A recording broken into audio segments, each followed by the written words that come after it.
여긴 어쩐 일이세요? 서연이 턱을 치켜들며 물었습니다. 다음 주부터는 요양원에서 편히 쉬셔야죠. 여기가 어디신지 잊으셨어요? 며느리의 매서운 한마디에 저는 온몸에 소름이 돋았습니다. 제가 평생 모은 재산을 넘겨준 지 얼마나 됐다고 사랑하는 아들과 며느리는 그날 저를 서랍 속에 버려질 날만 기다리는 쓰레기 취급을 했습니다. 그 집을 황급히 나오자 지하 주차장에 찬 공기가 제 뺨을 스쳤습니다. 저는 서슴없이 낡은 휴대폰을 꺼내 전화를 걸었죠. 이 대표 나예요. 바로 계획대로 진행시켜요. 그들은 몰랐습니다. 제가 누구인지 그리고 무엇을 준비하고 있는지를. 곧 그들의 탐욕스러운 가면이 벗겨지고 충격적인 진실이 온 세상에 드러날 것입니다. 오늘의 사연 시작합니다. 사연 시작 전 구독과 좋아요 부탁드립니다. 여러분의 꿈이 모두 이루어지도록 제가 진심으로 기원하겠습니다. 오늘의 사연 시작합니다. 챕터 1 배신의 순간. 저는 아들 민준의 새 집으로 향하는 택시 안에서 가슴이 쿵쾅쿵쾅 뛰었습니다. 한 달 전 평생 모은 재산을 모두 정리해서 민준과 서연에게 증여했죠. 오늘은 아들 며느리가 얼마 전 이사한 청담동 아파트 최고층 펜트하우스를 처음 방문하는 날이었어요. 이사한 지 얼마 안 돼서 짐 정리를 도와주려고 예고 없이 찾아가서 깜짝 놀래키려고요. 아들이 기뻐할 얼굴을 상상하니 입가에 미소가 번졌습니다. 택시가 건물 앞에 멈춰 섰어요. 유리로 된 초고층 건물이 구름을 뚫을 듯 솟아 있었습니다. 제가 평생 일해서 모은 돈으로 아들이 이런 곳에 살게 되었다니 뿌듯한 마음이 들었죠. 로비를 지나 엘리베이터를 탔습니다. 최상층 버튼을 누르자 귀가 먹먹해질 정도로 빠르게 올라갔어요. 거울에 비친 제 모습을 보니 머리카락이 조금 흐트러져 있었습니다. 손으로 가다듬으며 초인종 앞에 섰죠. 띵동, 초인종을 누르자 잠시 현관문이 열렸습니다. 며느리 서연이가 와인잔을 한 손에 든 채 저를 맞이했어요. 붉은색 실크 원피스를 입은 서연의 차가운 눈빛이 저를 위아래로 훑어보았습니다. 그 눈빛에는 반가움이라곤 찾아볼 수 없었죠. 여긴 어쩐 일이세요? 서연이 턱을 치켜들며 물었습니다. 목소리에 가시가 돋쳐 있었어요. 저는 당황스러웠지만 밝게 웃으며 대답했습니다.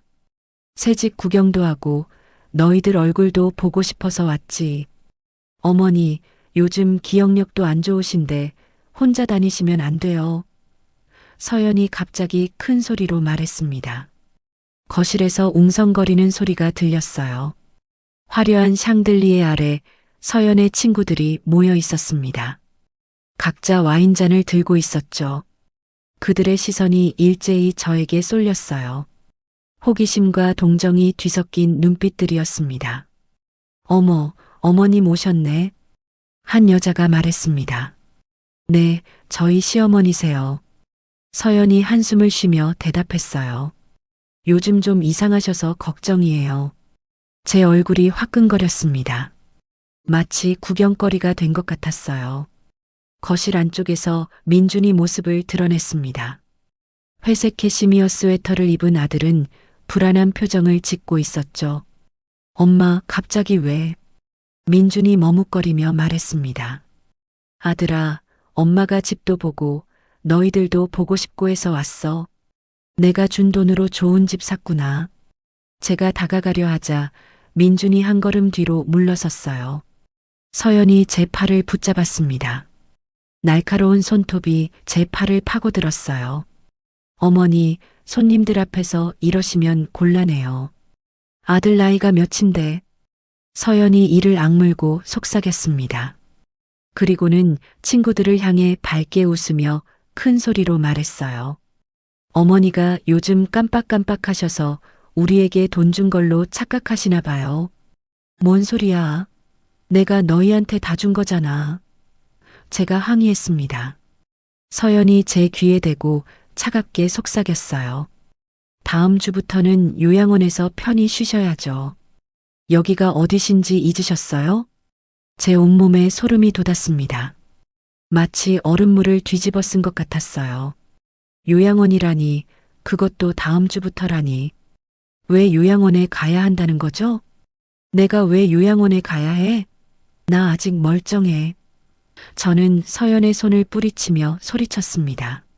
서연이 친구들을 향해 어깨를 으쓱하며 말했어요. 보세요. 이러시니까 걱정이 되는 거예요. 방금 전에도 말씀드렸는데 벌써 잊으셨네. 맞아. 우리 시어머니도 처음엔 저랬어. 빨간 머리의 여자가 고개를 끄덕였습니다. 빨리 입원하는 게 좋을 거야. 다른 친구가 덧붙였어요. 거실의 화려한 조명이 제 눈을 찔렀습니다. 수정 샹들리에에서 반사된 빛이 어지러웠어요. 진한 향수 냄새와 와인 냄새가 뒤섞여 속이 메스꺼웠습니다. 벽에 걸린 추상화들이 빙글빙글 도는 것 같았죠. 민준아, 엄마한테 이럴 거야? 제가 아들을 바라보며 애원했습니다. 민준이 고개를 숙인 채 손만 비비고 있었어요.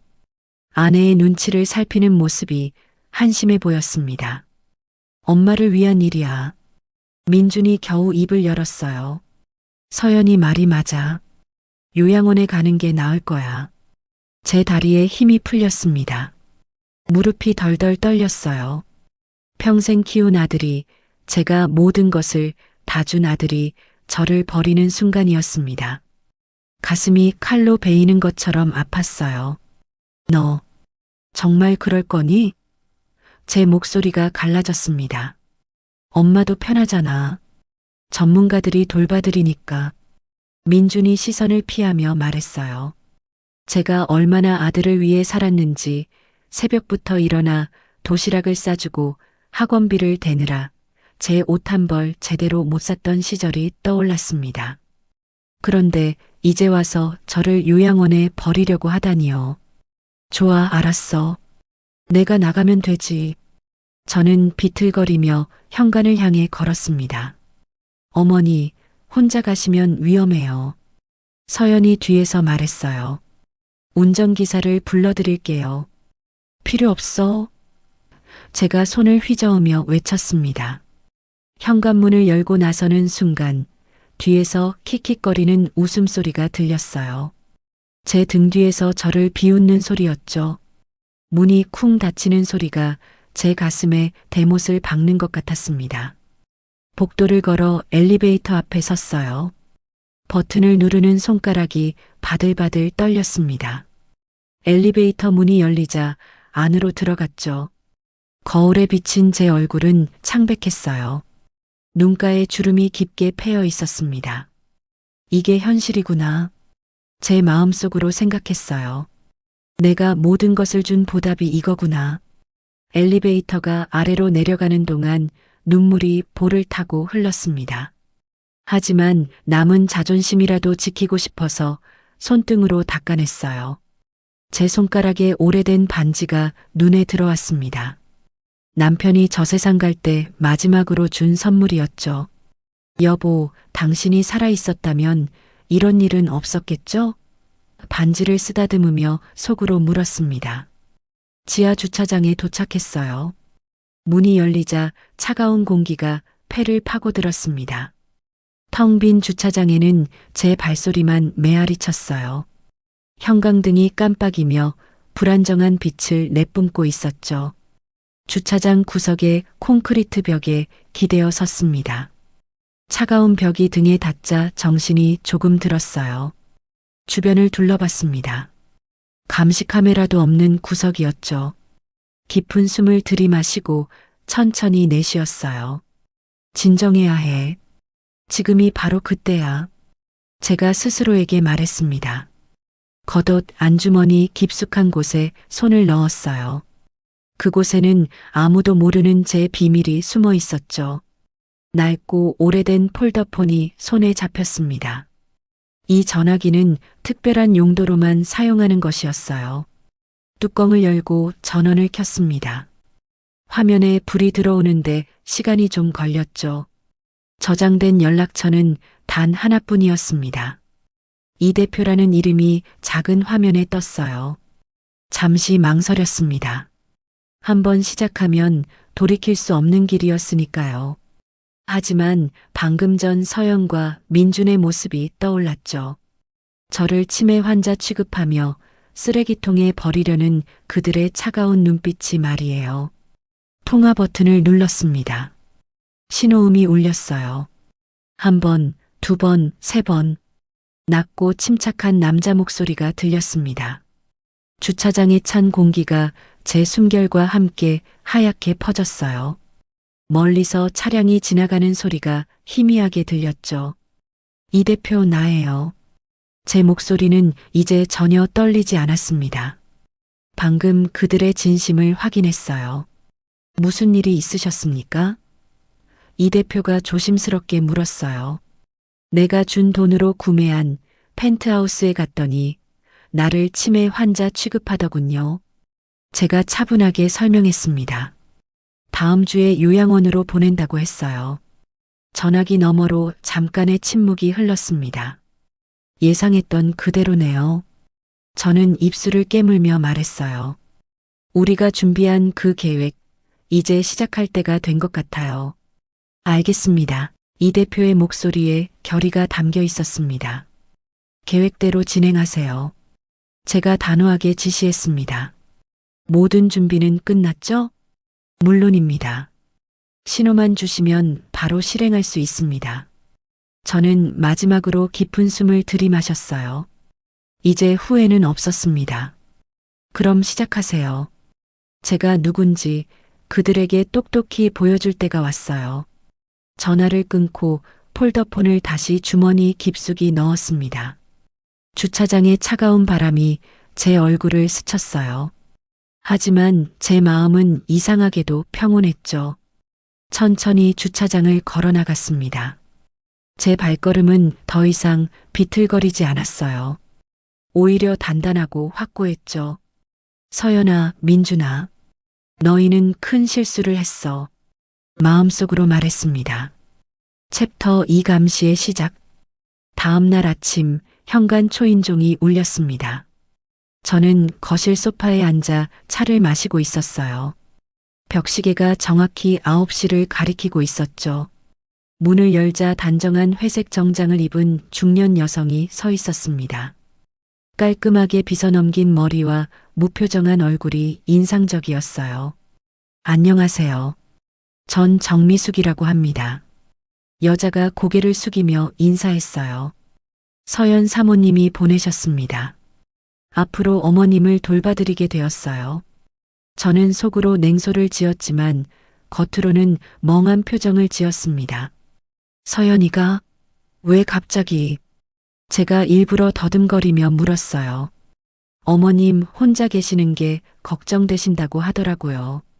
미스 정이 가방에서 수첩을 꺼내며 말했습니다.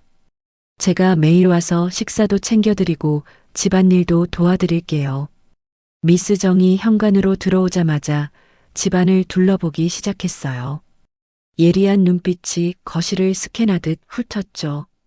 저는 그녀가 단순한 가사도우미가 아니라는 것을 즉시 알아챘습니다. 차 한잔 하실래요? 제가 떨리는 목소리로 물었어요. 감사합니다. 하지만 먼저 어머님 일과를 여쭤봐야 할 것 같아요. 미스 정이 수첩을 펼치며 대답했습니다. 보통 몇 시에 일어나시고 뭘 드시는지 알아야 제가 도와드릴 수 있으니까요. 저는 소파에 앉아 천천히 대답했어요. 미스 정은 제 말 하나하나를 꼼꼼히 적었습니다. 펜이 종이 위를 긁는 소리가 고요한 거실에 울렸죠. 혹시 자주 나가시는 곳이 있으신가요? 미스 정이 물었습니다. 글쎄, 요즘은 잘 기억이 안 나네. 제가 이마를 짚으며 연기했어요. 미스 정의 입꼬리가 살짝 올라갔습니다. 제가 진짜 기억력이 떨어진다고 믿는 것 같았죠. 점심시간이 되자 미스 정은 부엌으로 들어갔어요. 냉장고를 열고 이것저것 확인하기 시작했습니다. 제가 부엌으로 따라 들어가자 깜짝 놀란 표정을 지었죠. 어머님, 거실에서 쉬고 계세요. 제가 식사 준비할게요. 미스 정이 저를 밀어내듯 했습니다. 하지만 저는 물러서지 않았어요. 대신 식탁 의자에 앉아 그녀를 지켜봤죠. 미스 정은 불편한 기색을 보이며 요리를 시작했습니다. 서연이가 나한테 왜 이렇게 잘해주지? 제가 혼잣말처럼 중얼거렸어요. 미스 정이 칼질을 멈추고 저를 돌아봤습니다. 사모님은 어머님을 정말 아끼세요. 그래서 저를 보내신 거고요. 거짓말하지 마라. 속으로 생각했지만 겉으로는 순진하게 웃었어요. 식사를 마친 후 저는 일부러 거실로 돌아가 오래된 가족 앨범을 꺼냈습니다. 먼지가 쌓인 앨범을 펼치자 젊은 시절의 사진들이 나왔어요. 민준이 어렸을 때 찍은 사진들이었죠. 우리 아들 정말 예뻤는데. 제가 사진을 쓰다듬으며 말했습니다. 미스 정이 제 옆으로 다가왔어요. 앨범을 힐끗 보더니 다시 수첩에 무언가를 적기 시작했죠. 이때가 민준이 초등학교 입학식이었어. 제가 한 장의 사진을 가리켰습니다. 새 교복 입고 얼마나 좋아했는지. 사진 속 민준은 해맑게 웃고 있었어요. 제 옆에 바짝 붙어서 손을 꼭 잡고 있었죠. 그때만 해도 아들이 저를 이렇게 버릴 줄은 꿈에도 몰랐습니다. 저를 위해 도시락도 싸달라고 했었지. 제 목소리가 떨렸어요. 다른 애들은 급식 먹는데 우리 민준이는 엄마 도시락이 더 맛있다고. 미스 정이 딱딱한 표정으로 시계를 봤습니다. 제 추억 이야기가 지루한 모양이었어요. 오후가 되자 저는 침실로 들어갔습니다. 미스 정이 거실에서 TV를 보고 있는 걸 확인하고 조용히 서랍을 열었어요. 그리고 일부러 오래된 통장 하나를 꺼냈죠. 어디 있었더라? 일부러 크게 중얼거렸습니다. 통장을 펼쳐보는 척하다가 갑자기 찍기 시작했어요. 반으로 또 반으로. 그리고는 침실 쓰레기통에 버렸습니다. 물론 이 통장은 이미 해지한 것이었지만 미스 정은 그걸 모를 테죠. 저는 다시 거실로 나왔습니다. 미스 정은 여전히 TV를 보는 척하고 있었어요. 하지만 그녀의 시선이 자꾸 제 침실 쪽을 향하는 걸 놓치지 않았죠. 화장실 좀 다녀올게요. 제가 말했습니다. 화장실로 들어가 문을 닫고 잠시 기다렸어요. 그리고 살짝 문을 열어 밖을 내다봤죠. 예상대로였습니다. 미스 정이 재빨리 제 침실로 들어가는 모습이 보였어요. 저는 조용히 복도를 따라 침실 앞으로 갔습니다. 문틈으로 보니 미스 정이 쓰레기통을 뒤지고 있었어요. 찢어진 통장 조각을 하나하나 주워 모으는 모습이 보였죠. 그녀의 눈이 탐욕스럽게 빛났습니다. 됐어. 미끼를 문 거야. 저는 속으로 만족스러워했어요. 다시 화장실로 돌아가 물을 내렸습니다. 그리고 천천히 거실로 나왔죠. 미스 정은 아무 일도 없었다는 듯 다시 TV 앞에 앉아 있었어요. 저녁 무렵 미스 정이 가방을 챙기며 일어섰습니다. 어머님, 오늘은 이만 가볼게요. 내일 아침에 다시 올게요. 벌써 가려고? 제가 서운한 표정을 지어 보였어요. 네, 사모님께 보고도 해야 하고. 미스 정이 말끝을 흐렸습니다. 현관문이 닫히는 소리를 듣고 저는 거실 창가로 가서 밖을 내다봤어요. 미스 정이 휴대폰을 꺼내 전화를 거는 모습이 보였죠. 아마 서연에게 보고하는 것 같았습니다. 저는 다시 소파에 앉아 깊은 한숨을 내쉬었어요. 그리고 브로치 안쪽에 숨겨둔 초소형 녹음기를 확인했습니다. 오늘 하루 동안의 모든 대화가 녹음되어 있을 거예요. 밤이 되자 저는 서재로 들어갔습니다. 책장 뒤에 숨겨둔 금고를 열었어요. 그 안에는 제가 진짜로 아끼는 것들이 들어 있었죠. 중요한 서류들과 함께 이 대표가 준 또 다른 휴대폰도 있었습니다. 전화기를 켜고 문자를 확인했어요. 이 대표로부터 온 메시지였습니다. 감시자가 파견되었다는 보고 받았습니다. 계획대로 진행하시면 됩니다. 저는 짧게 답장을 보냈어요. 알겠습니다. 오늘 첫 번째 미끼를 던졌어요. 서재를 나와 다시 침실로 들어갔습니다. 잠들기 전 오늘 있었던 일들을 되새겨 봤어요.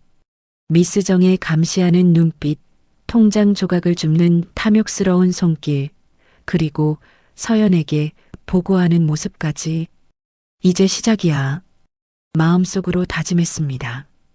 너희가 나를 감시한다면 나도 너희를 감시할 거야. 그리고 모든 증거를 모을 거야. 창밖으로 보이는 도시의 불빛이 차갑게 빛났습니다. 저는 이불을 끌어당기며 눈을 감았어요. 내일은 또 어떤 연기를 해야 할지 생각하면서 말이죠. 다음 날 아침 미스 정이 약속한 시간보다 일찍 도착했습니다. 초인종이 울리자마자 저는 잠옷 차림으로 문을 열었어요. 어머, 벌써 왔네? 제가 놀란 표정을 지었습니다. 네, 어머님 아침 식사 준비해 드리려고요. 미스 정이 안으로 들어오며 말했어요. 하지만 그녀의 시선은 이미 집안 곳곳을 살피고 있었습니다. 어제와 달라진 것이 있는지 확인하는 것 같았죠. 부엌에서 아침을 준비하는 동안 저는 일부러 혼잣말을 했어요. 어제 뭘 했더라? 기억이 안 나네. 아, 맞다. 은행에 가려고 했는데. 미스 정의 귀가 쫑긋 세워졌습니다. 하지만 아무 말도 하지 않고 계란을 프라이팬에 부치고 있었죠. 아침을 먹은 후 저는 민준에게 전화를 걸었습니다. 미스 정이 옆에서 듣고 있다는 걸 의식하면서 말이죠. 아들아, 나야.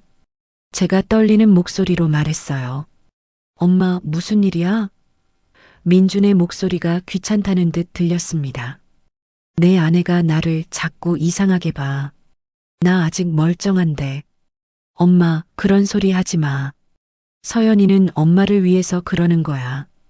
민준이 차갑게 대답했어요. 그래도 요양원은 너무하잖아. 내가 뭘 잘못했다고. 제 목소리에 눈물이 섞였습니다. 전화 너머로 한숨 소리가 들렸어요. 나중에 얘기해. 지금 바빠. 민준이 일방적으로 전화를 끊었습니다. 저는 전화기를 내려놓고 눈물을 닦는 신용을 했어요. 미스 정이 제 옆으로 다가와 손수건을 건넸습니다. 어머님, 너무 상심하지 마세요. 미스 정이 위로하는 척했어요. 하지만 그녀의 눈은 차가웠습니다. 마치 실험용 쥐를 관찰하는 과학자 같았죠. 점심 무렵 저는 서재 문이 살짝 열려 있는 것을 발견했습니다. 분명 어젯밤에 잠갔는데 말이죠.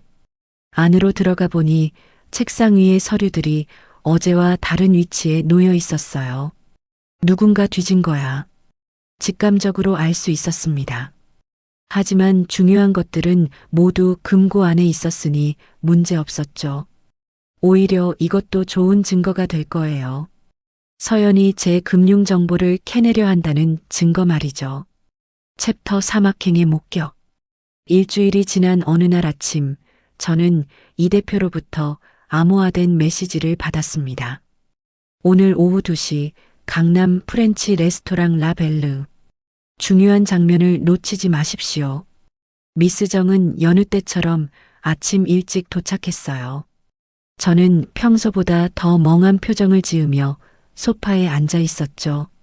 어머님, 오늘 컨디션이 안 좋으신가요? 미스 정이 물었습니다. 머리가 좀 아파서. 오늘은 낮잠을 좀 자야겠어. 제가 이마를 짚으며 대답했어요. 점심을 먹은 후 저는 침실로 들어가 문을 닫았습니다. 미스 정은 거실에서 TV를 보며 저를 감시하고 있었죠. 하지만 제 침실에는 그녀가 모르는 비밀이 있었어요. 옷장 뒤쪽에 숨겨둔 작은 비상구 말이죠. 조용히 옷장을 열고 뒤쪽 패널을 밀었습니다. 좁은 통로가 나타났어요. 이 집을 리모델링할 때 제가 특별히 만들어둔 비상 탈출로였죠. 통로를 따라 조용히 기어가니 옆집과 연결된 출구가 나왔습니다. 미리 준비해둔 검은색 코트와 선글라스를 착용했어요. 그리고 이 대표가 보내준 차량이 기다리는 곳으로 향했죠. 운전기사는 말없이 저를 레스토랑으로 데려다 주었습니다. 레스토랑 맞은편 건물 3층. 이 대표가 마련한 관찰 지점에 도착했어요. 창문을 통해 레스토랑 내부가 훤히 보였죠. 테이블 위에는 고성능 카메라가 준비되어 있었습니다. 정확히 2시 서연이 레스토랑에 들어왔어요. 검은색 샤넬 수트를 입고 있었죠. 그녀는 구석진 테이블로 걸어갔습니다. 거기엔 이미 한 남자가 앉아 있었어요. 닥터 최? 제가 낮게 중얼거렸습니다. 카메라 렌즈를 통해 그들의 모습이 선명하게 보였어요. 서연이 가방에서 두툼한 봉투를 꺼냈습니다. 테이블 아래로 은밀히 건네는 모습을 놓치지 않고 촬영했죠. 닥터 최가 봉투를 받아 재킷 안주머니에 넣었어요. 그리고는 서류철을 꺼내 서연에게 건넸습니다. 카메라를 최대한 확대하자 서류 상단에 글씨가 보였어요. 이경의 법적 판단 무능력 진단서라는 제목이었죠. 제 손이 분노로 떨렸지만 카메라는 흔들리지 않게 잡았습니다. 서연이 서류를 펼쳐보며 만족스러운 미소를 짓는 모습까지 모두 담았어요. 완벽해요, 닥터. 서연의 입모양으로 알 수 있었습니다. 이제 법적으로 문제 없겠죠? 닥터 최가 고개를 끄덕이며 무언가 설명하는 모습이 보였어요. 아마도 진단서를 어떻게 활용할 것인지 설명하는 것 같았죠. 저는 즉시 촬영한 영상과 사진을 이 대표에게 전송했습니다. 곧 답장이 왔어요. 완벽합니다. 닥터 최의 뒷조사 결과를 보내드립니다. 첨부된 파일을 열어보니 충격적인 내용이 담겨 있었어요. 닥터 최는 이미 3번이나 허위 진단서 발급으로 의사윤리위원회에 회부된 전력이 있었죠. 그때마다 뇌물로 무마했다는 증거들도 있었습니다. 서연과 닥터 최가 자리에서 일어났어요. 악수를 나누고 각자 다른 방향으로 떠났죠. 저는 그들이 완전히 사라질 때까지 기다렸다가 건물을 빠져나왔습니다. 집으로 돌아가는 차 안에서 이 대표로부터 또 다른 보고를 받았어요. 서연 씨가 가려는 요양원을 확인했습니다.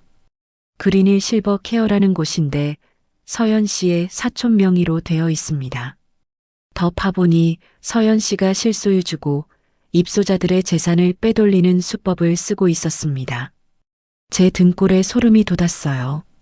단순히 저를 요양원에 보내려는 게 아니었던 거죠. 제 남은 재산마저 완전히 빼앗으려는 치밀한 계획이었던 겁니다. 이 대표, 그 요양원에 대한 모든 자료를 수집하세요.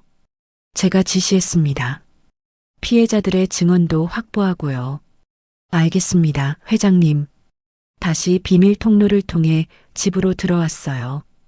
침실 문을 조용히 열고 나오니 미스 정은 여전히 거실에 있었습니다. 제가 나타나자 깜짝 놀라는 표정을 지었죠. 어머님, 낮잠은 잘 주무셨어요? 미스 정이 물었습니다. 응. 그런데 악몽을 꿨어. 제가 일부러 불안한 표정을 지었어요. 누군가 나를 어두운 곳에 가두는 꿈이었어. 미스 정의 눈이 번뜩였습니다. 아마 서연에게 보고할 내용이 생겼다고 생각하는 것 같았죠. 저녁 무렵 민준에게서 전화가 왔어요. 엄마, 이번 주말에 집에 갈게. 민준이 말했습니다. 정말? 오랜만이네. 제가 기뻐하는 척했어요. 서연이랑 같이 갈 거야. 중요한 얘기가 있어서. 제 가슴이 철렁했습니다. 아마 요양원 입소에 대한 최종 통보를 하러 오는 것 같았어요. 그래, 기다릴게. 제가 순순히 대답했습니다. 전화를 끊고 나서 저는 이 대표에게 연락했어요. 이번 주말 그들이 옵니다. 아마 마지막 통보를 하러 올 거예요. 준비가 되셨습니까, 회장님? 네. 이제 다음 단계로 넘어갈 때가 된 것 같아요. 그날 밤 저는 서재에서 민준과 함께 찍었던 사진들을 꺼내봤어요. 갓난아기 때부터 대학 졸업식까지 제 인생의 모든 순간이 아들과 함께였죠. 민준아, 엄마가 너를 얼마나 사랑했는지 알고 있니? 사진 속 아들에게 말을 걸었어요. 그런데 너는 왜 엄마를 버리는 거니? 눈물이 났지만 이내 닦아냈습니다. 지금은 슬퍼할 때가 아니었어요. 복수를 준비해야 할 때였죠. 다음 날 저는 집안을 돌아다니며 숨겨둔 녹음기들을 확인했어요.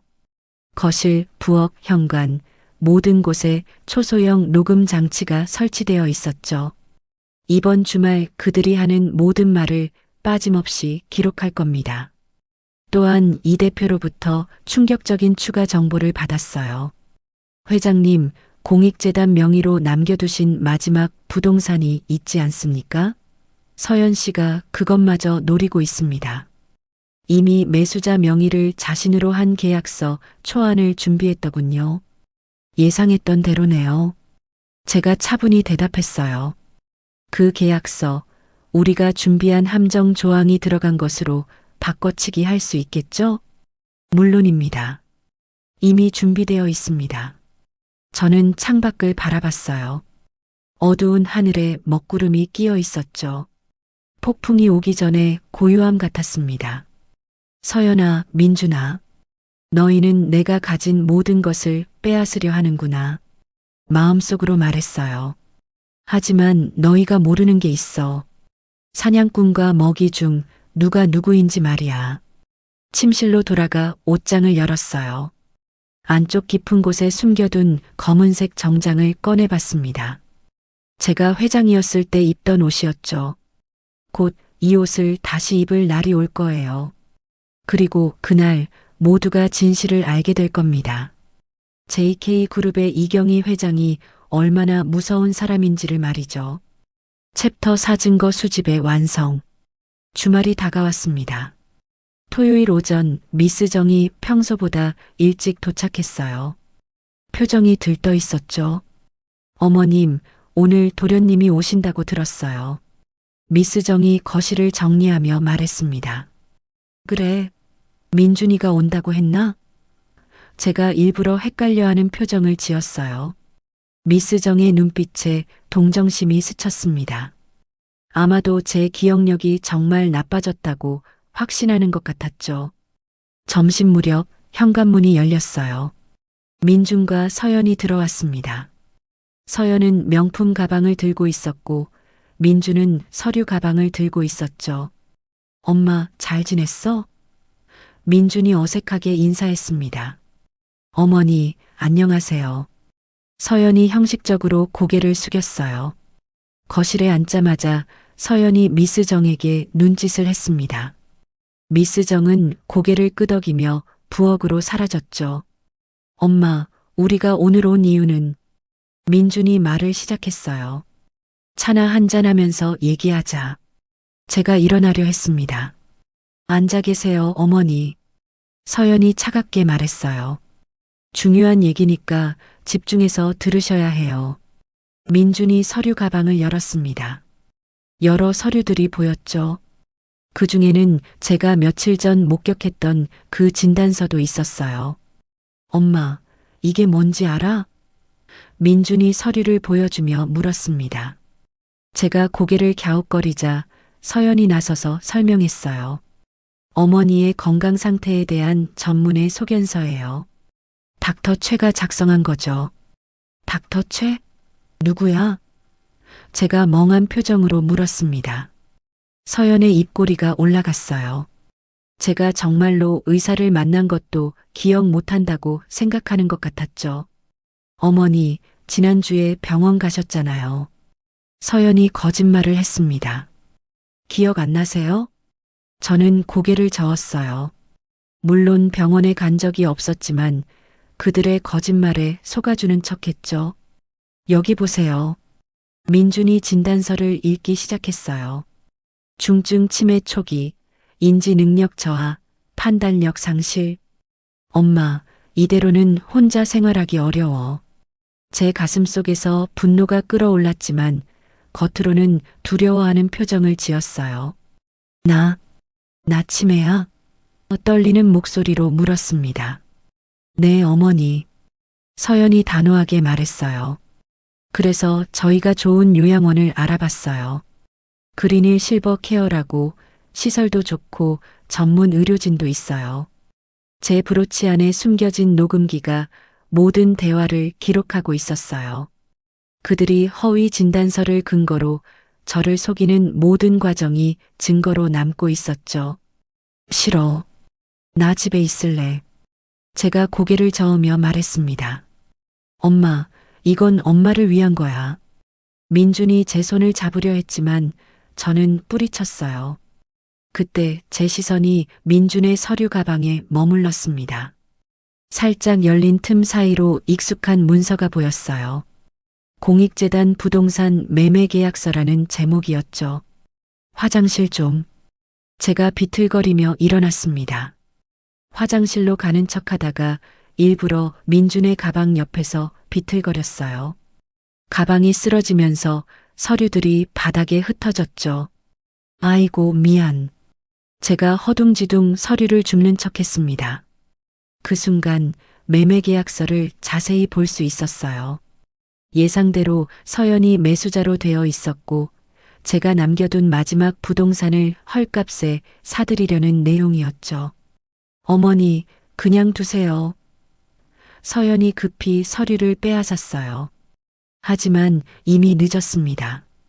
제 손목시계에 달린 초소형 카메라가 모든 것을 촬영했으니까요. 다시 거실로 돌아와 앉았어요. 서연과 민주는 조금 당황한 표정이었죠. 엄마, 다음 주 월요일에 요양원으로 모실게. 민준이 일방적으로 통보했습니다. 그렇게 빨리? 제가 놀란 표정을 지었어요. 네, 어머니. 마침 그날이 제 사교클럽 회장 취임식이라 일정이 딱 맞아요. 서연이 대답했습니다. 순간 제 안에서 무언가가 끊어지는 듯 했어요. 제 인생의 마지막 날을 자신의 영광의 날과 맞춰버리다니. 그들에게 저는 정말 아무것도 아니었던 거죠. 알았어. 너희가 그렇게 하고 싶다면. 제가 고개를 숙이며 말했습니다. 민준과 서연은 만족스러운 표정으로 일어났어요. 그럼 저희는 가볼게요. 미스 정이 잘 돌봐드릴 거예요. 서연이 말했습니다. 그들이 떠난 후 저는 침실로 들어가 문을 잠갔어요. 그리고 즉시 이 대표에게 연락했습니다. 다 들으셨죠? 제가 물었어요. 네, 회장님. 모든 대화가 녹음되었습니다. 허위 진단서를 이용한 사기, 재산 갈취 시도, 모든 증거가 확보되었습니다. 그리고 한 가지 더 있어요. 제가 덧붙였습니다. 서연의 사교클럽 회장 취임식이 제가 요양원에 가는 날과 같대요. 완벽한 타이밍입니다. 이 대표가 대답했어요. 그날이 우리의 디데이가 되겠군요. 저는 서랍 깊은 곳에서 낡은 명함을 꺼냈어요. JK그룹 이경희 회장이라고 새겨진 명함이었죠. 오랜만에 보는 제 진짜 이름이었습니다. 서연아, 너는 최악의 날을 최고의 날로 만들려고 하는구나. 마음속으로 생각했어요. 하지만 그날은 네가 생각하는 것과는 완전히 다른 날이 될 거야. 저는 이 대표에게 마지막 지시를 내렸습니다. 취임식 준비를 시작하세요. 우리가 준비한 영상, 증거들, 모든 것을 그날 공개할 수 있도록. 알겠습니다, 회장님. 그리고 사모님 연합 쪽에서도 연락이 왔습니다. 서연 씨의 비리를 증언할 준비가 되었다고 합니다. 저는 창밖을 바라봤어요. 석양이 지고 있었죠.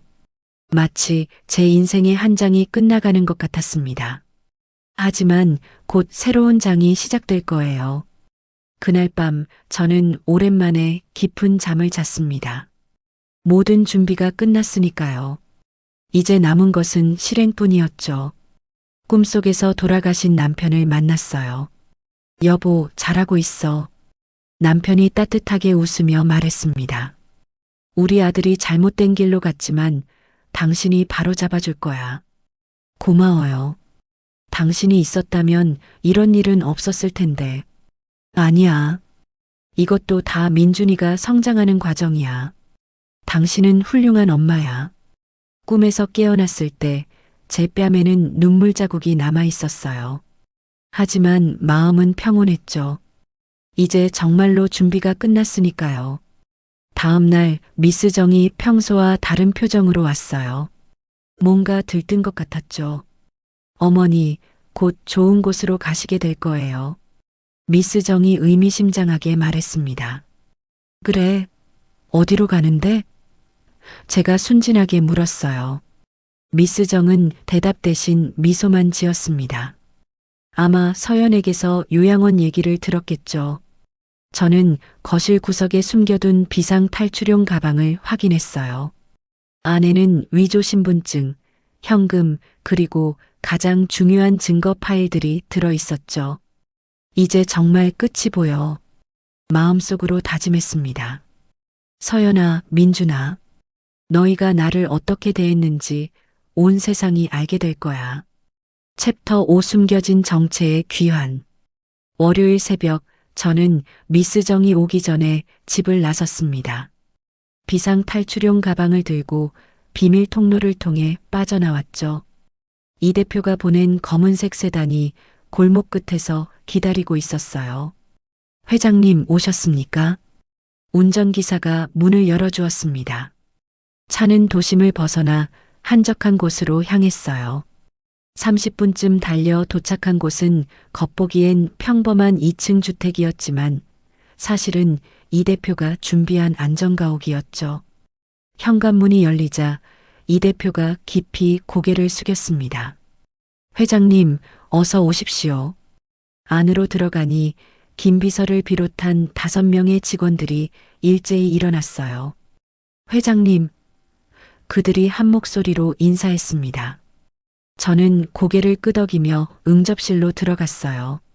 탁자 위에는 그동안 모은 모든 증거 자료가 정리되어 있었죠. 우선 옷부터 갈아입으시죠. 김 비서가 옷걸이를 가져왔습니다. 제가 입고 있던 낡은 카디건과 편한 바지를 벗어던졌어요. 그리고 준비된 검은색 정장을 입었죠. 오랜만에 입는 정장이었지만 몸에 딱 맞았습니다. 역시 회장님이십니다. 이 대표가 감탄했어요. 거울을 보니 완전히 다른 사람이 서 있었습니다. 구부정했던 어깨가 꼿꼿해졌고 흐릿했던 눈빛이 날카로워졌죠. JK그룹의 이경희 회장이 돌아온 거예요. 보고하세요. 제가 의자에 앉으며 명령했습니다. 이 대표가 서류를 펼쳤어요. 먼저 금융 관련입니다. 민준 씨와 서연 씨 명의의 모든 자산에 대한 거래, 정지 명령이 준비되었습니다. 회장님의 한마디면 즉시 실행됩니다. 좋아요. 그리고 서연 씨가 서명한 부동산 계약서는 우리가 준비한 함정 조항이 포함된 것으로 바꿔치기 완료했습니다. 대금 미납 시 모든 것이 원소유자에게 돌아가는 조항이죠. 저는 만족스럽게 고개를 끄덕였어요. 김 비서가 태블릿을 가져왔습니다. 회장님, 오늘 오후 서연 씨의 취임식에 참석할 사교클럽 멤버 명단입니다. 화면을 보니 낯익은 이름들이 가득했어요. 제가 현역 시절 알고 지냈던 사람들이었죠. 이 중에 우리 편은? 제가 물었습니다. 총 23명이 회장님께 충성을 맹세했습니다. 김 비서가 대답했어요. 특히 전 클럽 회장이었던 박 여사님이 적극적으로 도와주고 계십니다. 제가 휴대폰을 꺼내 박 여사에게 전화를 걸었어요. 여보세요, 박 여사님? 이경희입니다. 아이고, 이 회장님. 반가운 목소리가 들렸어요. 살아계신 거 확인하니 정말 다행이에요. 그 며느리라는 여자 정말 파렴치하더군요. 오늘 준비는 다 되셨나요? 물론이죠. 서연이가 연설을 시작하면 우리가 일제히 일어나 반대 의사를 표명할 겁니다. 그녀의 비리 증거도 다 준비했고요. 저는 시계를 봤어요. 오전 10시. 취임식까지는 아직 시간이 있었죠. 이 대표, 닥터 최는 어떻게 되었나요? 제가 물었습니다. 이미 경찰에 자수했습니다. 서연 씨와의 거래 내용을 모두 자백했고요. 허위 진단서 원본도 경찰에 제출했습니다. 완벽했어요. 모든 퍼즐 조각이 맞춰지고 있었죠. 점심 무렵 전문 메이크업 아티스트가 도착했습니다. 제 얼굴을 다시 젊고 생기 있게 만들어 주었죠. 진주 목걸이를 걸고 다이아몬드 브로치를 달았어요.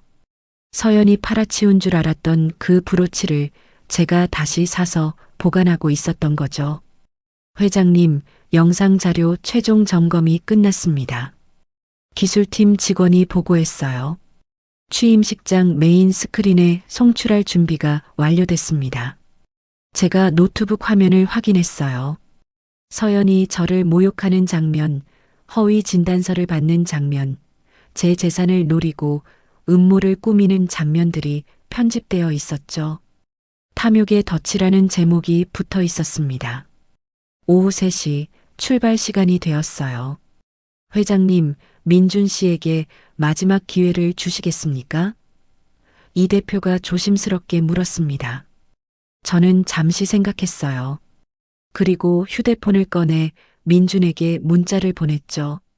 오늘 밤 10시 펜트하우스 옥상에서 만나자. 엄마가. 하지만 답은 오지 않았습니다. 아마 서연이 막았겠죠. 됐어요. 기회는 충분히 줬습니다. 제가 단호하게 말했어요. 검은색 리무진에 올라탔습니다. 호텔로 향하는 동안 창밖 풍경이 빠르게 지나갔어요. 제 인생도 이렇게 빠르게 변했죠. 배신당한 노인에서 복수의 화신으로. 호텔 앞에 도착하니 이미 많은 사람들이 모여 있었어요. 화려한 드레스와 정장을 입은 상류층 인사들이었죠. 이 대표, 제가 들어갈 때까지 기다리세요. 제가 지시했습니다. 서연이 연설을 마칠 때쯤 영상을 틀어주세요. 알겠습니다, 회장님. 저는 차에서 내려 호텔 로비로 들어갔어요. 몇몇 사람들이 저를 알아보고 깜짝 놀라는 표정을 지었죠. 이경희 회장님 맞으시죠? 한 여자가 다가와 물었어요. 오랜만이네요. 제가 미소 지으며 대답했습니다. 소문은 빠르게 퍼졌어요. 이경희 회장이 나타났다고. 사라진 줄 알았던 금융계의 거물이 돌아왔다고. 엘리베이터를 타고 연회장이 있는 최상층으로 올라갔습니다. 문이 열리자 화려하게 장식된 홀이 보였어요. 정면 무대에는 서연 신임 회장 취임식이라는 현수막이 걸려 있었죠. 저는 일부러 뒤쪽 구석에 서서 기다렸어요. 아직 제 모습을 드러낼 때가 아니었으니까요. 곧 서연이 무대에 올랐습니다. 샴페인색 드레스를 입고 있었죠. 자신만만한 표정으로 마이크를 잡았어요. 안녕하세요, 여러분. 오늘 이 자리에 서게 되어 정말 영광입니다. 박수 소리가 울렸어요. 하지만 저는 박 여사와 다른 동료들의 표정을 봤죠. 그들은 박수를 치면서도 차가운 눈빛을 하고 있었습니다. 서연이 연설을 이어갔어요. 자신이 얼마나 노력했는지, 앞으로 클럽을 어떻게 이끌 것인지 열변을 토했죠. 특히 저는 젊은 세대의 리더로서 낡은 관습을 타파하고 새로운 문화를 만들어 가겠습니다. 낡은 관습이라. 저는 속으로 냉소했어요. 나 같은 사람을 말하는 거겠지. 서연의 연설이 절정에 다다랐을 때 저는 천천히 앞으로 걸어나가기 시작했어요. 하나둘 사람들이 저를 알아보기 시작했습니다. 웅성거리는 소리가 커졌죠. 저거, 이경희 회장 아니야? 맞아, 분명해. 어떻게 여기에? 서연은 청중들의 시선이 자신이 아닌 다른 곳을 향하는 것을 느꼈어요. 당황한 표정으로 뒤를 돌아봤죠. 그리고 저와 눈이 마주쳤습니다. 마이크를 든 서연의 손이 떨리기 시작했어요. 얼굴이 하얗게 질렸죠. 저는 당당한 걸음으로 무대 중앙을 향해 걸어갔습니다. 검은색 정장이 조명을 받아 빛났어요. 다이아몬드 브로치가 반짝였죠. 침묵이 흘렀습니다. 수백 명의 시선이 저에게 집중됐어요. 무대 바로 앞에 도착했을 때 저는 멈춰 섰습니다. 그리고 차갑고 또렷한 목소리로 말했어요. 안녕하세요, 여러분. 저는 JK그룹의 이경희입니다. 챕터 6 최후의 통첩. 제 목소리가 연회장에 울려 퍼지자 정적이 흘렀습니다. 서연의 얼굴은 백지장처럼 하얗게 변했고 마이크를 든 손이 바들바들 떨렸죠. 이경희 회장님? 사회자가 더듬거리며 물었습니다. 저는 무대 계단을 올라가며 말했어요. 오늘 이 자리에 온 것은 여러분께 중요한 진실을 알리기 위해서입니다. 서연이 뒤로 물러서며 도망치려 했지만 이미 무대 뒤쪽은 김비서팀이 막고 있었어요. 어머니, 어떻게? 서연이 간신히 입을 열었습니다. 어머니? 제가 차갑게 웃었어요. 이제야 어머니라고 부르는군요. 일주일 전엔 저를 치매 환자라고 했잖아요. 청중석에서 웅성거리는 소리가 커졌습니다. 바로 그때 민준이 헐레벌떡 뛰어들어왔어요. 양복이 흐트러진 채였죠. 엄마, 이게 무슨... 민준이 소리쳤습니다. 저는 아들을 차갑게 바라봤어요. 늦었구나, 민준아. 오늘 밤 10시에 만나자고 했는데 역시 오지 않았네. 그게 서연이가 엄마 메시지를 봤는데 민준이 변명하려 했습니다. 그만. 제가 손을 들어 말을 막았어요. 이제 변명은 듣고 싶지 않아. 이 대표가 무대 옆으로 다가와 작은 리모컨을 건네줬습니다. 저는 그것을 받아들고 청중을 향해 돌아섰어요.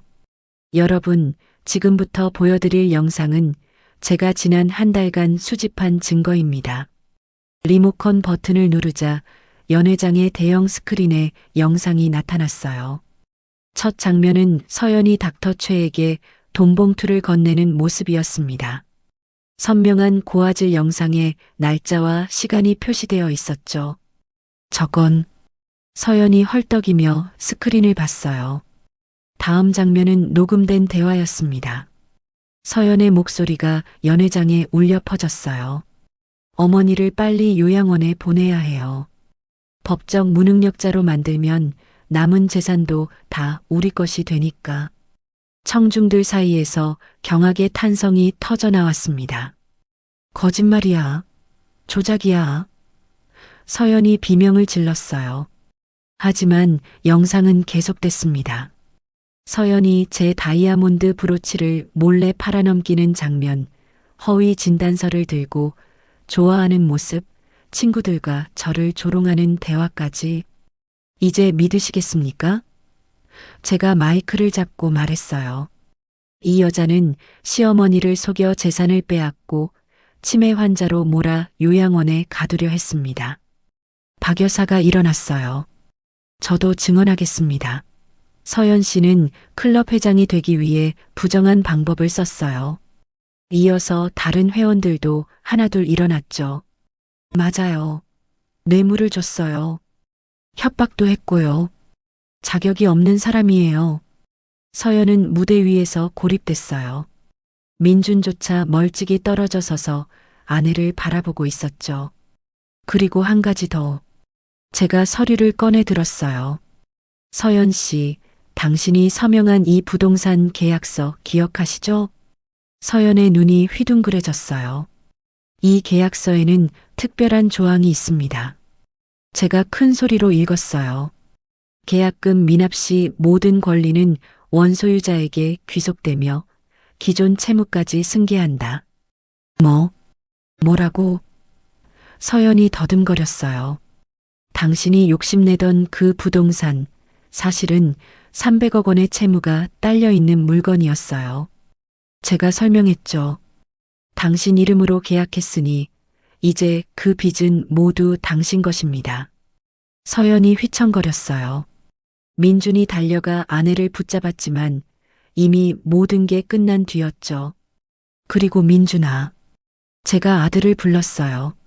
네가 엄마한테 받은 재산, 사실은 모두 명의만 너희 것이었어. 실제로는 담보와 채무가 복잡하게 얽혀 있는 더미 자산이야. 뭐라고? 민준의 얼굴이 창백해졌어요. 진짜 재산은 이미 안전한 곳에 보관되어 있어. 제가 차분히 설명했죠. 너희가 가진 건 빈 껍데기뿐이야. 이 대표가 앞으로 나왔어요. 지금 이 시각부로 민준 씨와 서연 씨 명의의 모든 금융 거래가 정지됐습니다. 채무 관계 정리를 위해서죠. 서연이 갑자기 제게 달려들었어요. 이럴 수 없어. 사기야. 고소할 거야. 하지만 김 비서팀이 재빨리 서연을 제지했죠. 사기라고? 제가 웃었어요. 닥터 최는 이미 경찰에 자수했어. 당신과의 모든 거래를 자백했고 허위 진단서 발급, 공문서 위조, 사기 미수, 죄목이 꽤 많더군요. 바로 그때 연회장 입구에 경찰들이 들어왔어요. 서연 씨를 체포하러 왔습니다. 형사가 영장을 보여줬죠. 서연은 비명을 지르며 발버둥 쳤지만 소용없었어요. 수갑이 채워지는 순간 그녀는 저를 증오 가득한 눈으로 바라봤죠. 언젠간 복수할 거야. 서연이 소리쳤어요. 복수? 제가 고개를 저었어요. 이건 복수가 아니야. 정의야. 경찰이 서연을 데려가자 연회장은 다시 조용해졌어요. 민준이 무릎을 꿇고 제게 다가왔습니다. 엄마 잘못했어요. 용서해 주세요. 눈물을 흘리는 아들을 보니 마음 한구석이 아팠어요. 하지만 지금은 단호해야 할 때였죠. 민준아, 넌 스스로의 힘으로 다시 시작해야 해. 제가 말했어요. 그게 네가 진짜 성장하는 길이야. 저는 청중을 향해 돌아섰습니다. 오늘부로 저는 JK그룹 회장직에 공식 복귀합니다. 그리고 제가 가진 재산의 상당 부분을 이경희 공익재단에 기부하여 사회에 환원하겠습니다. 박수가 터져 나왔어요. 진심 어린 박수였죠. 그리고 이 클럽의 새 회장은 저는 박 여사를 바라봤어요. 정정당당하게 다시 선출하시기 바랍니다. 무대를 내려오며 저는 민준을 마지막으로 한번 바라봤어요. 언젠가 네가 진정으로 반성하고 새 사람이 되었을 때 그때 다시 만나자. 그리고 저는 당당히 연회장을 나섰습니다. 밖에서 기다리던 이 대표가 차 문을 열어줬어요. 수고하셨습니다, 회장님. 이제 시작이에요. 제가 차에 오르며 말했죠. 앞으로 할 일이 많아요. 차가 출발하자 저는 뒤를 돌아보지 않았습니다. 과거는 이제 정리됐으니까요. 창밖으로 서울의 야경이 반짝였어요. 제 인생도 다시 빛나기 시작했죠. 여보, 당신이 하늘에서 지켜봤죠? 마음속으로 남편에게 말했어요. 우리 아들, 이제 제대로 된 사람으로 키울게요. 챕터 7 공개 대결의 순간. 제가 연회장을 나선 직후 뒤에서 요란한 소리가 들렸습니다. 민준이 저를 쫓아 나온 것이었어요. 엄마, 제발. 민준이 울부짖으며 달려왔습니다. 이 대표가 저를 보호하려 했지만 제가 손을 들어 막았어요. 아들의 마지막 모습을 봐야 했으니까요. 엄마, 정말 잘못했어요. 서연이한테 속았어요. 제발 한 번만 용서해 주세요. 민준이 제 앞에서 무릎을 꿇었습니다. 주변에 있던 사람들이 모두 우리를 바라봤어요. 누군가는 휴대폰을 꺼내 촬영하기 시작했죠. 속았다고? 제가 차갑게 물었어요. 그럼 내 아내가 나를 치매 환자 취급할 때 왜 막지 않았니? 그게 저도 엄마가 정말 아프신 줄. 민준이 더듬거렸습니다. 거짓말하지 마. 제가 단호하게 말했어요. 넌 알고 있었어. 내가 멀쩡하다는 걸. 하지만 재산 욕심에 눈이 멀어서 모른 척한 거지. 민준이 고개를 떨구었어요. 더 이상 변명할 수 없었던 거죠. 바로 그때 경찰차에 타고 있던 서연이 창문을 두드리며 소리쳤어요. 민준아, 당신도 공범이야. 다 같이 계획한 거잖아. 민준의 얼굴이 사색이 되었습니다. 서연의 폭로에 주변 사람들이 수군거렸어요. 이거 봐. 제가 한숨을 쉬었어요. 내 아내마저 너를 배신하는구나. 이게 네가 선택한 삶이야. 경찰이 다가와 민준에게 말했습니다. 민준 씨도 조사를 받으셔야 할 것 같습니다. 같이 가시죠. 민준이 절망적인 표정으로 저를 바라봤어요. 하지만 저는 등을 돌렸습니다. 잠깐만요. 제가 경찰을 불렀어요. 아들의 혐의에 대해서는 제가 직접 고소하지 않겠습니다. 다만 모두가 제 다음 말을 기다렸어요. 민준이 스스로 잘못을 인정하고 법의 심판을 받는다면 그것으로 충분합니다. 제가 말했죠. 더 이상 제 아들이 아니니까요. 그 말에 민준이 오열했어요. 하지만 저는 차에 올라탔습니다. 차가 출발하려는 순간 박 여사가 달려와 창문을 두드렸어요. 이 회장님, 잠깐만요. 제가 창문을 내렸습니다. 방금 연회장에서 긴급 회의가 있었어요. 박 여사가 숨을 고르며 말했어요. 만장일치로 이 회장님을 우리 클럽 명예회장으로 추대하기로 했습니다. 명예회장이요? 제가 놀랐어요. 네. 그리고 서연이가 했던 모든 부정행위를 바로잡는데 힘을 보태겠다고 다들 약속했어요. 저는 미소를 지었습니다. 감사합니다. 하지만 전 이제 조용히 살고 싶어요. 박 여사가 제 손을 잡았어요. 언제든 필요하시면 연락 주세요. 우리는 항상 회장님 편이에요. 차가 다시 출발했습니다. 이 대표가 조심스럽게 말했어요. 회장님, 이제 집으로 가십니까? 아니요. 제가 고개를 저었어요. 회사로 가요. 오랜만에 직원들을 만나고 싶네요. 30분 후 JK그룹 본사 앞에 도착했습니다. 늦은 시간이었지만 건물에는 여전히 불이 켜져 있었어요. 로비에 들어서자 경비원이 깜짝 놀랐어요. 회장님, 오랜만이에요. 제가 인사했어요. 엘리베이터를 타고 최상층 회장실로 올라갔습니다. 문을 열자 낯익은 공간이 그대로 있었어요. 이 대표가 잘 관리해준 덕분이었죠. 내일 아침 전 직원 조회를 하고 싶어요. 제가 창밖을 바라보며 말했어요. 제가 돌아왔다는 걸 공식적으로 알리고 싶네요. 준비하겠습니다. 이 대표가 대답했어요. 저는 책상 서랍을 열었어요. 그 안에는 남편과 함께 찍은 사진이 있었죠. 여보, 드디어 돌아왔어요. 사진을 쓰다듬으며 속삭였습니다. 이제 당신이 만든 회사를 제대로 이끌어 갈게요. 밤이 깊어가고 있었지만 저는 피곤하지 않았어요. 오히려 새로운 에너지가 솟아났죠. 이 대표, 제가 불렀어요. 네, 회장님. 내일부터 바빠질 거예요. 그동안 미뤄뒀던 일들이 많으니까. 무엇부터 시작하실 건가요? 저는 잠시 생각했어요. 그리고 말했죠.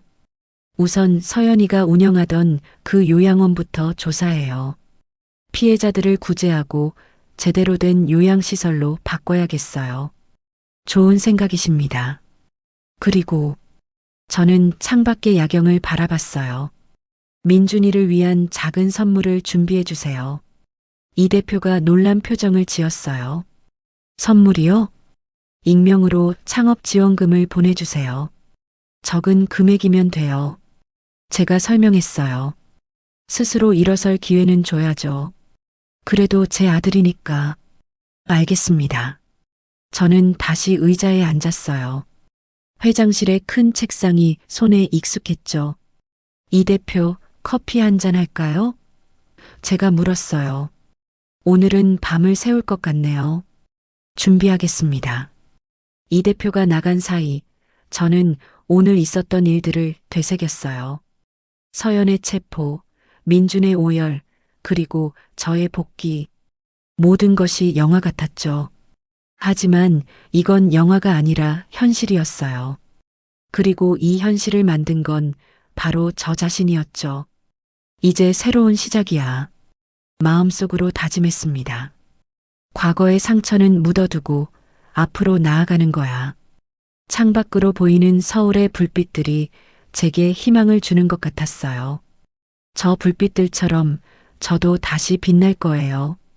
JK그룹의 이경희 회장으로서, 그리고 한 명의 당당한 여성으로서 말이죠. 챕터 8 새로운 시작. 6개월이 지난 어느 봄날 아침이었습니다. 저는 서울 근교의 한적한 한옥에서 눈을 떴어요. 창밖으로 들어오는 따스한 햇살이 방 안을 가득 채우고 있었죠. 차 준비됐습니다. 도우미 아주머니가 문 밖에서 조용히 말했어요. 저는 천천히 일어나 마루로 나갔습니다. 정원에는 매화꽃이 활짝 피어 있었어요. 향긋한 꽃내음이 코끝을 간지렸죠. 오늘도 좋은 날씨네요. 제가 차를 홀짝이며 말했습니다. 이곳으로 이사한 지 석 달이 되었어요. 화려한 도심을 떠나 조용한 곳에서 새로운 삶을 시작했죠. JK그룹 회장직은 전문 경영인에게 넘기고 저는 이사회 의장으로만 남았습니다.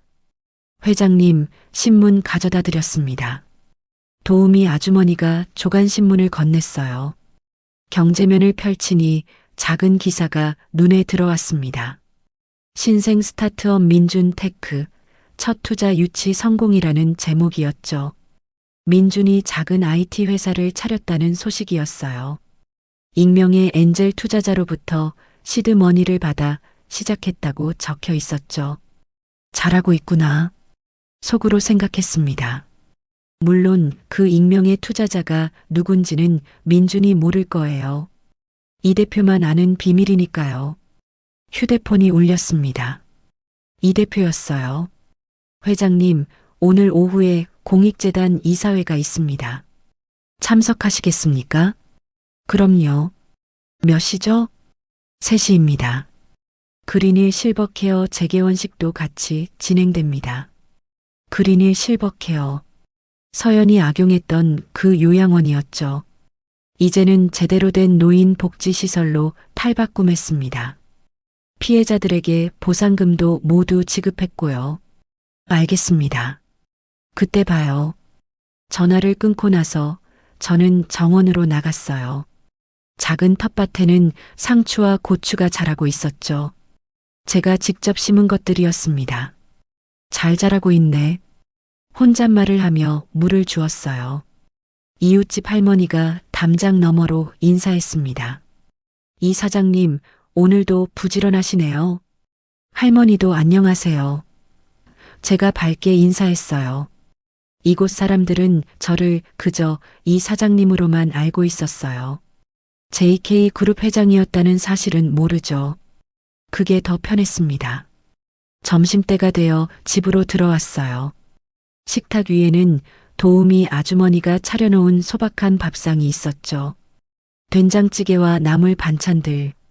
화려한 음식은 아니었지만 마음이 편안해지는 맛이었어요. 식사를 마치고 옷을 갈아입었습니다. 오랜만에 정장을 꺼냈어요. 하지만 예전처럼 검은색이 아닌 밝은 베이지색이었죠. 그린힐 실버케어에 도착하니 많은 사람들이 모여 있었어요. 새로 뽑힌 직원들과 입소 예정인 어르신들, 그리고 자원봉사자들이었죠. 이경희 이사장님, 원장이 달려와 인사했어요. 오늘 오셨군요. 네, 꼭 봐야죠. 제가 미소 지으며 대답했습니다. 재개원식이 시작됐어요. 새로운 시설을 둘러보니 정말 많이 바뀌었더군요. 밝고 쾌적한 공간, 전문 의료진, 다양한 프로그램들. 어르신들이 행복하게 지낼 수 있는 곳이 되었어요. 이사장님 덕분입니다. 원장이 감사 인사를 했어요. 아니에요. 다 함께 노력한 결과죠. 제가 손사래를 쳤습니다. 행사가 끝날 무렵 뜻밖의 사람을 만났어요. 미스 정이었습니다. 어머님? 미스 정이 놀란 표정으로 저를 바라봤어요. 오랜만이네요. 제가 담담하게 인사했습니다. 미스 정은 이곳에서 자원봉사를 하고 있다고 했어요. 서연 사건 이후 모든 것을 잃고 새 삶을 찾고 있다고요. 정말 죄송했습니다. 미스 정이 고개를 숙였어요. 그때는 돈에 눈이 멀어서 괜찮아요. 제가 그녀의 어깨를 가볍게 두드렸어요. 누구나 실수는 하니까요. 중요한 건 다시 시작하는 거예요.